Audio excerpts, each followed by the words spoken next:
SoundCartel. When you think startups, you think mostly of the success stories selling for billions of dollars.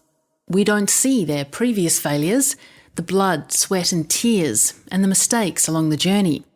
So what errors can be avoided during this rollercoaster process? From SoundCartel, I'm Nicole Goodman, and this is Business Essentials Daily.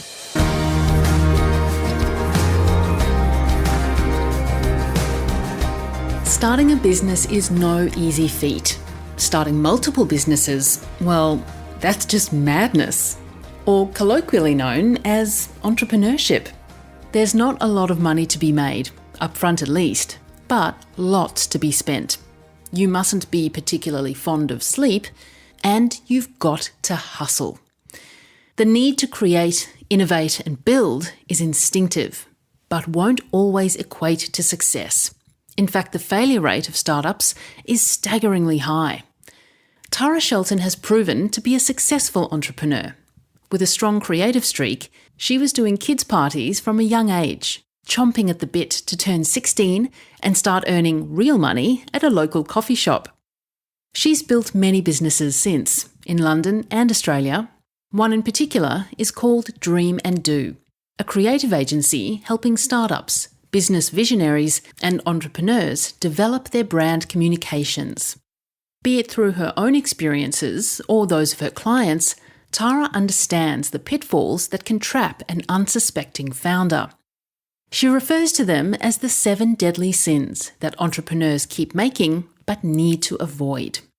First, I asked Tara, with all the risks associated around startups, why choose to work solely with entrepreneurs? Being really creative, and I like to move quickly, and I also love helping people. Startups were my perfect choice to offer what I know. I love working with people that are chasing their dreams and also are brave enough to back themselves. So I love to bring my knowledge to these people and make a real impact at changing their life. Tara, along your journey, you found 7 mistakes that entrepreneurs keep making, but that can be avoided. You refer to them as the 7 deadly sins. The first being not considering market costs when pricing. Tell us a bit about this one. This is super important. Very basics of starting a business is you work out your cost of goods sold. You can add that up and then work out the market price. Often you want to double it 3 times. If you can get more margin, great. What they don't factor into their cost of goods sold is their marketing cost to acquire a customer. So these days, most likely you're going to go out online to try and find new customers, and that is expensive. So say I got my cost of goods to $30 and I plan on selling it for $60, you need to allow between $15 to $65 to acquire a new customer. So of course, you've got $30 profit in there. Then if you add another $15, $30, you're breaking even. You've really got to be prepared for that. And I just don't think people realize how expensive Facebook marketing is. It can be super powerful, but you need a lot of margin. The second deadly sin, you say, is directing traffic to a terrible website. If you're getting people to your website and it doesn't look the part, it doesn't work hard at selling the one thing that you are aiming that customer to do, then yeah, it's plain waste of money. So if you are selling a product, I definitely suggest going Shopify because a lot of the themes have a lot of core principles already inbuilt.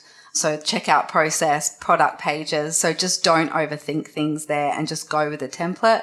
And then if you're selling a service, go with the Squarespace template. And then what you want to do on top is spend money on branding and photography.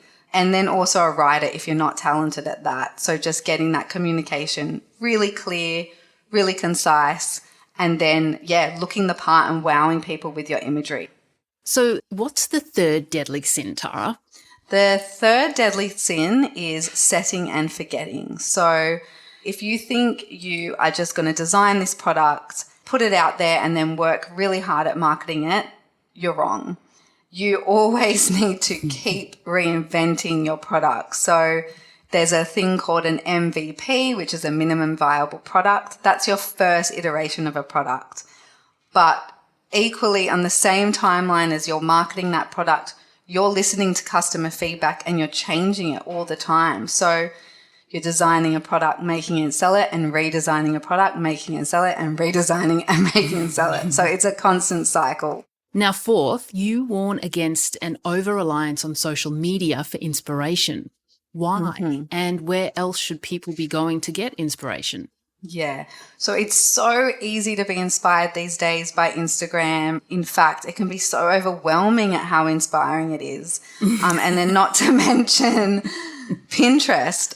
When I had a design agency of a whole team, people were not allowed to go on Pinterest. If you're trying to design something for a startup, you need to stand out. Everyone needs to stand up. Be inspired by social media, definitely. But I would suggest looking at industries that aren't your own.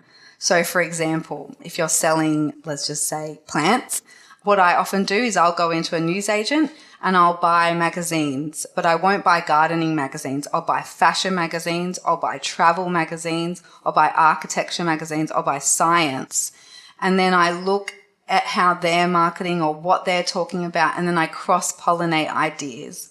So this is how I often try and look for inspiration that's just not quite simple Google Images, Instagram and Pinterest, because algorithm are also killing our creativity as well. Once the computer knows you like something, they're going to keep showing you the same thing. So it's very hard for you to think differently. Now, as founder or CEO, you say not paying yourself is the fifth deadly sin to be avoided. But if there's not much money, what do you do? Well, it sounds really harsh, but I think it's true, and I'm going to be brave and say it. If there's not enough money, sorry, you don't have a business. You need to be able to pay yourself, and I believe that you need to be able to pay yourself fairly quickly. Give yourself maybe a year or 2 or 6 months or whatever it is you feel comfortable not being paid. And I think a lot of people, they'll pay everyone else to grow their business, but then they get so run down and they get so depressed, and I'm speaking from experience here. And actually, you're working the hardest. You're the one without holidays. You're the one innovating. You're the one bearing all the risk. So I think you really must find a way to have a business to pay yourself first. Now, the sixth sin is one that you see all the time, founders or CEOs believing that they're entitled to success. Why is this so dangerous? Unfortunately, because we are so connected these days, we are able to see all of these success stories. But what we must realize is that these success stories are few and far between, and that's why there are heroes. But also the heroes are the survivors in business. They're the ones that didn't give up. Often if you look at these people who have listed or they've created these huge super brands, if you read or study their story, they've failed 1,000,000 times over. It's dangerous for people to think that they deserve success quickly, because it's not true. So we are often very impatient, and definitely I am. The days are slow, but the years go quick. You just can't think that when you're starting a business that you deserve success, and you need to be prepared that it might not be the first idea that takes off. It could be the 10th, 15th idea, but the key is to never give up. And Tara, the seventh deadly sin, you say, is not being naive when forming a partnership. What do you mean by this? Yeah, so I think it's naive to just jump in with somebody that you know or don't know and don't have all of your ducks in a row when it comes to legals. And I'm a very optimistic person. However, I think you need to be very skeptical and very pessimistic when forming a business partnership. I think you need to absolutely hope for the best and plan for the worst. So you need to have those conversations that if we don't agree, what happens? If you want to leave because life takes you in another place, what happens? Who should have a bigger share? If it's even, how do we resolve disputes? And more often than not, if someone leaves, then there needs to be a buyout. So you need to have enough money to buy the other person out.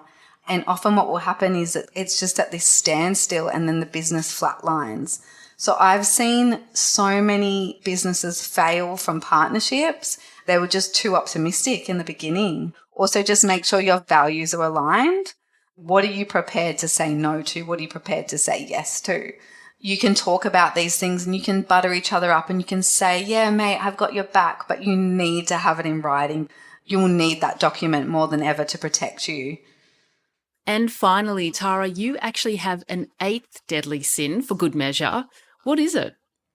Thinking your staff are friends. Entrepreneurship can be very lonely. So when you hire people, it feels like your first friend at school. It feels amazing to share your journey with someone, have meetings, have coffees, get opinions on things. And also, probably you worked in corporate before and had some pretty crappy bosses. So you're determined to be a really, really good boss, a compassionate leader. I know I was. However, there's this fine line that you need to walk. If you're too compassionate, if you're too friendly, then people will forget their professionalism, sadly. And I've been taken advantage of before, and it just doesn't feel nice. So I think you need to realize pretty early on that you're hiring someone to do a job. You can absolutely carry your values through and treat people how you would like to be treated yourself. But at the end of the day, you're hiring professionals, not friends. You don't pay your friends.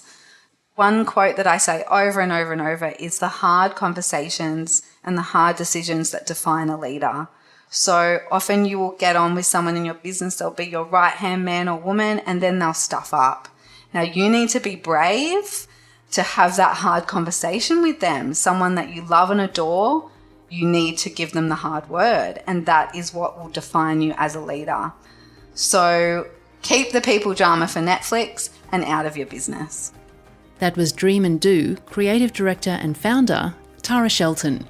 Find out more about Dream and Do at the link in the show notes of this episode.